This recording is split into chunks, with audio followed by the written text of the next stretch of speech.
Ready to go? Yep.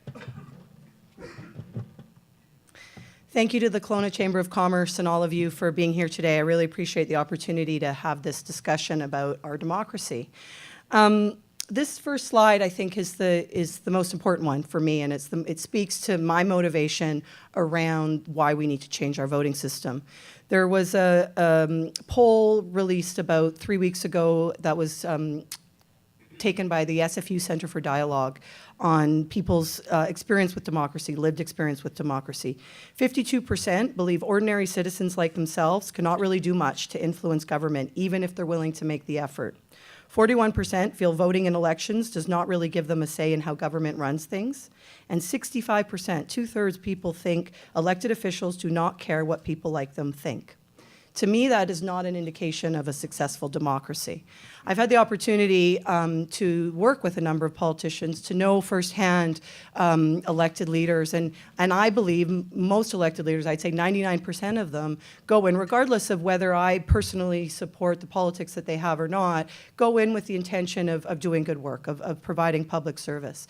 And that there's a big disconnect, I think, between that intention and the lived experience of voters and people's discussed, frankly, with politicians in our political system.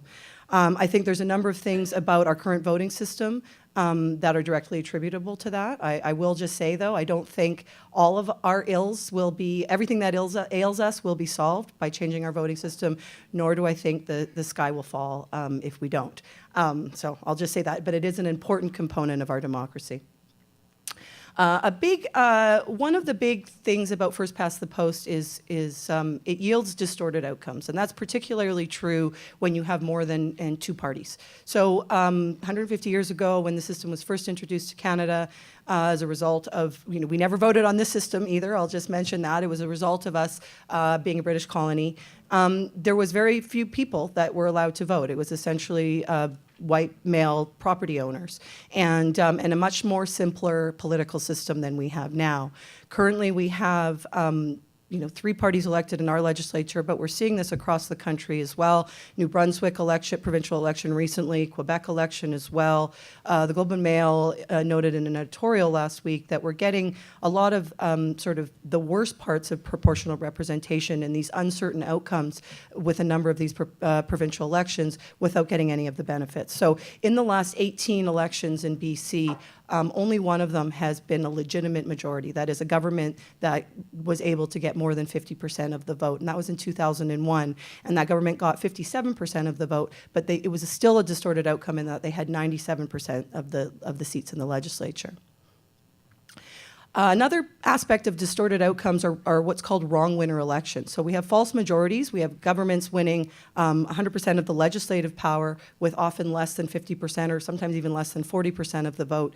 We also occasionally have situations where the party that wins the most votes is not the party that forms government. And I think that there's an inherent unfairness to that. And that is a frequent occurrence as well with first past the post system.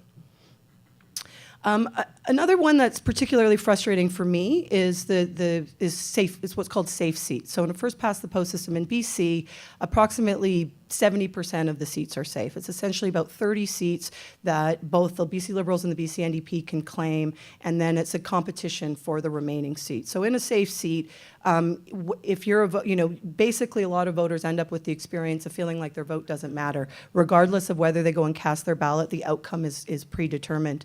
In a swing seat, it's the opposite. Your vote matters a lot. 200 people in the riding of Courtenay-Comox essentially determined the outcome of the last provincial election.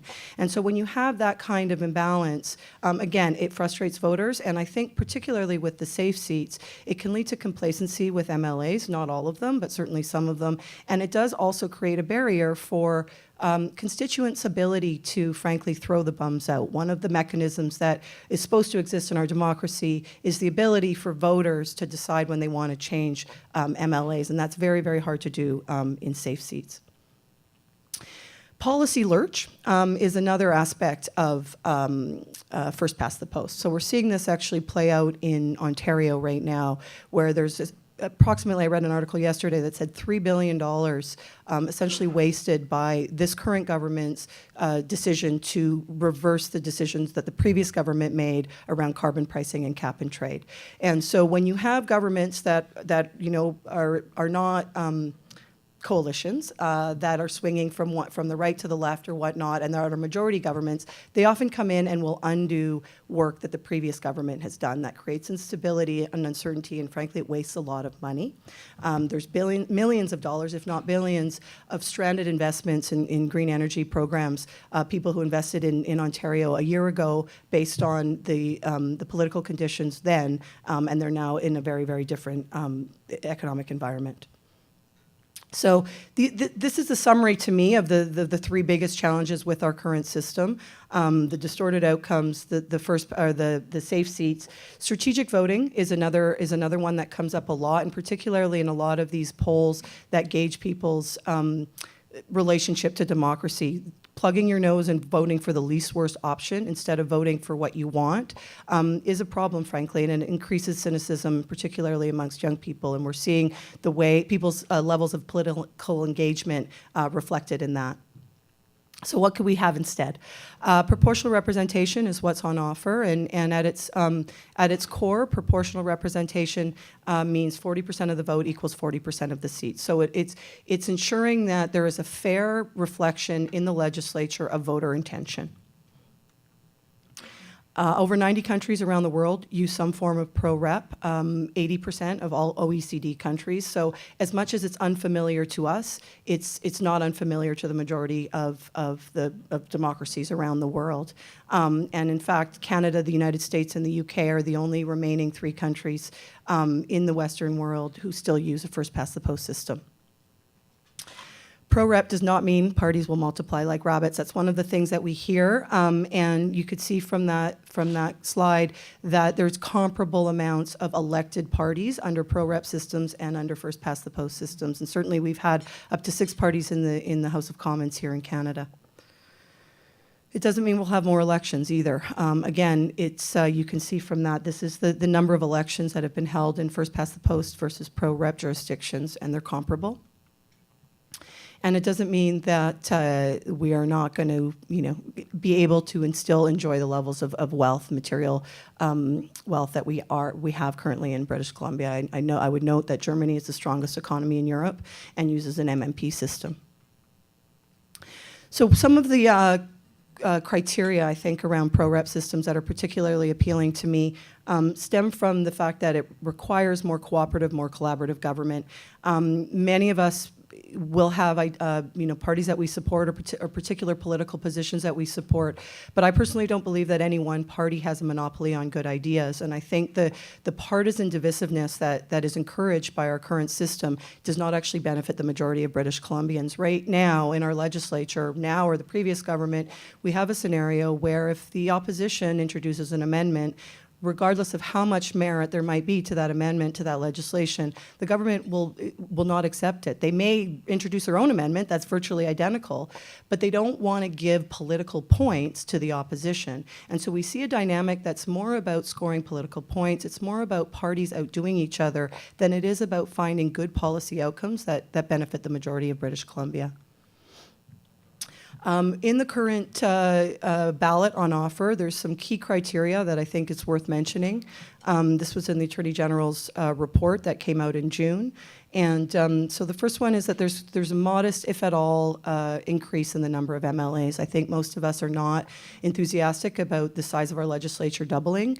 So there's a 10% increase. It could go from 87 up to 95, but not beyond that.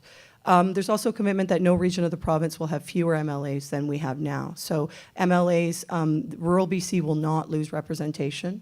And there's also a 5% threshold. So no political party is able to gain access to a seat in the legislature without commanding 5% of the vote. And just to put that in reference, the Green Party of Ontario in the last Ontario election did not achieve 5%. They achieved 4.5%. So it's actually quite hard to do.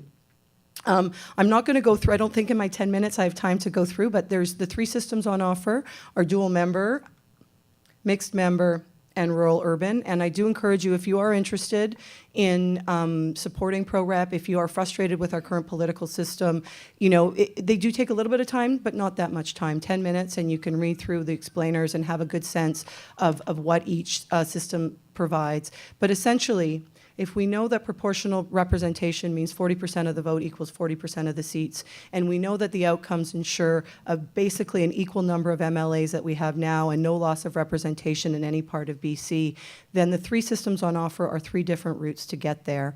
And essentially all three of them are what's called mixed systems. So it means first and foremost, you will continue to vote for a local representative. The difference is the difference between the three systems is then in terms of how proportionality is achieved. And so that's the so-called top-up vote.